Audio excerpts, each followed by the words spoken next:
Bonjour à tous, je retrouve pour un nouvel update lecture où je vais vous présenter mes deux dernières lectures, mes lectures en cours et mes lectures à venir et un tout petit IMM. Donc en premier j'ai fini Insaisissable tome 1, Ne me touchez pas de Taillerie Mafieuse édition Michel Lafon. J'ai adoré, c'était un énorme coup de cœur, j'ai vraiment été charmée par le style de l'auteur, vraiment très poétique, très magnifique.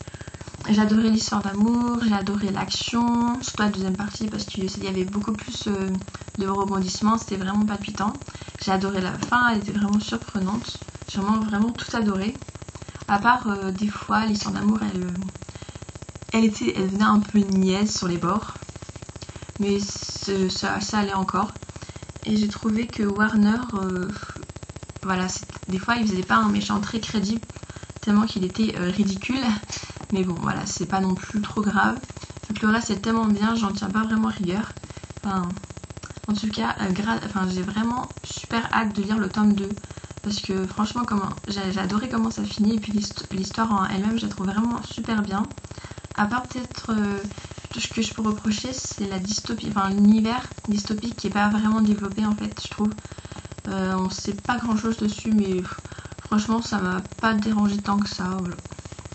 Donc lisez-le. Ensuite j'ai lu Animal, la malédiction de Boucle d'or de Victor Dixon aux éditions Gallimard Jeunesse avec une couverture sublime. Alors on va commencer par les points forts. Déjà l'originalité. Franchement j'ai rien à redire au niveau de l'originalité.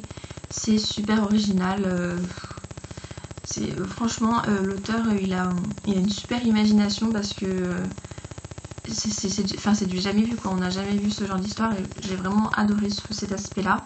Après ce que j'ai beaucoup aimé c'est l'aspect fantastique, l'espèce d'atmosphère un peu sombre, un peu animale justement. J'ai beaucoup apprécié durant ma lecture et j'ai adoré. Ce que j'ai plus aimé c'est l'histoire de Gabriel de Brance, donc vous saurez quand vous lirez qui c'est. Franchement j'ai trouvé son histoire vraiment très intéressante et c'est ce qui rendait le livre palpitant en fait, encore plus palpitant. Voilà, c'est vraiment adoré. Sans l'histoire j'aurais peut-être un peu moins aimé. Et sinon ce que j'ai pas aimé c'est l'aspect Barbaruna. Bon là comme vous dites comme ça vous dites mais qu'est-ce qu'elle raconte? Enfin, je vous dis juste, enfin, je vais pas vous spoiler, c'est pour ça que j'en dis pas plus. C'est juste pour que les personnes qui l'ont lu sachent de quoi je parle, sans spoiler. Donc cet aspect-là que j'ai pas aimé en fait. Certes, c'est original, mais c'est un peu trop original à mon goût, ça devient même bizarre en fait. Voilà, et quand l'originalité se transforme en bizarre, voilà, ça marche pas trop, enfin ça n'a pas marché avec moi. Mais sinon le reste j'ai vraiment adoré. Et ah oui, il y a un autre truc aussi que je peux reprocher à ce livre, c'est qu'il parle d'un amour fou. Alors pour moi l'histoire d'amour elle est vraiment inexistante pratiquement. Au début Blonde et son amour fou, ils se courent après en fait. On sent qu'ils veulent sortir avec, on sent pardon, mais sans plus. Après il y a un grand moment du livre où ils sont plus ensemble, enfin ils sont séparés quoi, ils sont pas au même endroit, donc voilà, encore plus inexistant. Et à la fin moi j'appelle ça pas vraiment un amour fou. Ok ils sont amoureux mais voilà c'est un amour des années 1832, donc vous voyez un peu le genre que ça peut être. Voilà et la fin, voilà, j'ai pas aimé la fin. En fait je la trouvais tellement prévisible, en fait c'est trop prévisible et c'est trop happy end. Avec une histoire comme ça on ne s'attend pas à un happy end en fait, on s'attend à ce qu'il y ait un mort ou ce qu'il y ait un obstacle ou une fin un peu plus ouverte, pas une fin aussi fermée. D'habitude j'adore les fins fermées parce que justement j'aime pas ne pas savoir ce qui se passe sur cette personnage, mais là je la trouvais trop fermée justement, trop joyeuse comme fin comparée à l'univers en fait. Et j'ai pas aimé du tout comment ça s'est fini, j'aurais voulu que ce soit un peu plus triste on va dire, ça aurait été mieux, enfin moi j'aurais préféré, mais bon vous allez dire elle est bizarre celle-là mais bon moi personnellement je l'ai pas aimé, mais bon après c'est que mon avis. La plupart des personnes ont vraiment adoré, surtout surtout pour l'originalité. Et donc je vous conseille de le lire parce que vraiment c'est un livre très original. Ensuite on va passer à mes lectures en cours. Donc je suis toujours en train de lire The Immortal Instrument, le tome 1. Pas du tout avancé. Je sais pas pourquoi, mais j'arrive pas à accrocher à l'univers. Je sais pas pourquoi, et j'arrive pas. Pourtant quand je lis j'aime bien, mais quand je le repose, j'ai pas forcément envie de me replonger dedans.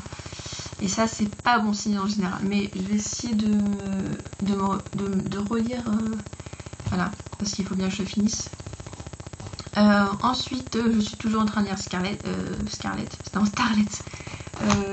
de Marissa Meyer. J'ai pas non plus trop avancé de toute façon, je vais pas vous en parler à chaque fois. Et je suis aussi en train de lire Never Sky de Véronica Rossi aux éditions Nathan, avec une super couverture encore une fois. Alors lui il est sorti il y a un an. Oui, je suis en retard comme avec Insaisissable. Donc j'ai lu 153 pages sur 380, donc voilà, j'ai presque lu la moitié. Et pour l'instant franchement j'adore, je trouve ça super bien. Voilà, de toute façon la dystopie avec moi ça marche toujours pratiquement, à part avec Promis, ça a tout le temps marché. J'aime beaucoup l'aspect futuriste, le fait, voilà, donc c'est un peu après l'apocalypse quoi, il y a comment ça s'appelle, l'éther, enfin le ciel est chargé d'éther, je sais pas spécialement ce que c'est, mais en fait ça à cause des incendies, et ça a tué pratiquement toutes les personnes sur Terre. Voilà, et donc il n'y a que quelques privilégiés qui vivent sous un dôme, dans des espèces de capsules, et en fait pour oublier la dure réalité, ils vivent dans un monde virtuel en fait, où ils peuvent aller vraiment où ils veulent, aussi bien Rome qu'au temps du Moyen-Âge, ils peuvent vraiment faire tout ce qu'ils veulent. Voilà, et comme ça ils sont bien dans leur petit cocon d'illusion. Et donc là on va suivre Aria, qui a 17 ans et qui va se retrouver coupable d'un crime qu'elle n'a pas commis, et elle va donc être bannie du dôme, et elle va devoir faire ami et conclure un marché avec un sauvage, comment ils appellent ça. En fait c'est des personnes qui vivent en dehors du dôme et qui arrivent à survivre malgré les terres. Et voilà, et elle va devoir et en fait chacun des deux personnages va avoir besoin de l'autre personne malgré eux, et pour pouvoir se refaire accepter par leur tribu, enfin les membres de leur communauté, on va dire. Ils vont devoir s'entraider, et malgré leurs différences. Et franchement pour l'instant je trouve ça vraiment très bien. Tout de suite il y a de l'action, tout de suite on est dans l'univers, on est plongé dedans, enfin c'est expliqué petit à petit, c'est pas 10 pages d'explication, description, voilà. C'est petit à petit, il y a beaucoup d'humour, franchement j'ai pas arrêté de rigoler. Parce que pareil, vu qu'ils vivent un peu dans un monde virtuel, ils connaissent rien à la vie actuelle. Donc c'est marrant comme ils sont ignorants, enfin c'est super drôle. Voilà, et puis j'aime bien quand un mec et une fille sont un peu comme chien et chat, et que voilà ils s'aiment pas trop au début, mais bon. Donc pour l'instant voilà, j'aime beaucoup. Après ça peut peut-être évoluer, parce qu'en fait ma meilleure amie elle l'a lu avant, enfin on devait le lire en même temps, mais elle l'a pas fait. Et en fait comme elle au début elle adorait que moi, elle m'a dit qu'après ça devenait chiant parce que vraiment tout le long il s'arrête pas de se chamailler, et ça l'a énervé. Bon, on verra bien. Et ensuite, ça c'est mon acquisition, c'est Timeville de Tim Slider aux éditions Fleuve Noir. C'est un livre que j'avais acheté pour l'anniversaire de ma mère. Et donc maintenant qu'elle a fini, je vais pouvoir le dévorer. Ça a l'air vraiment très bien avec le voyage dans le temps et tout et tout. Donc je vais vous laisser, j'ai plus le temps de tourner ma vidéo. Je vous dis de bonnes lectures, de bonnes vacances. J'espère que la vidéo vous aura plu, et je vous retrouve bientôt pour une prochaine vidéo et pour poster mes chroniques sur mon blog. Salut!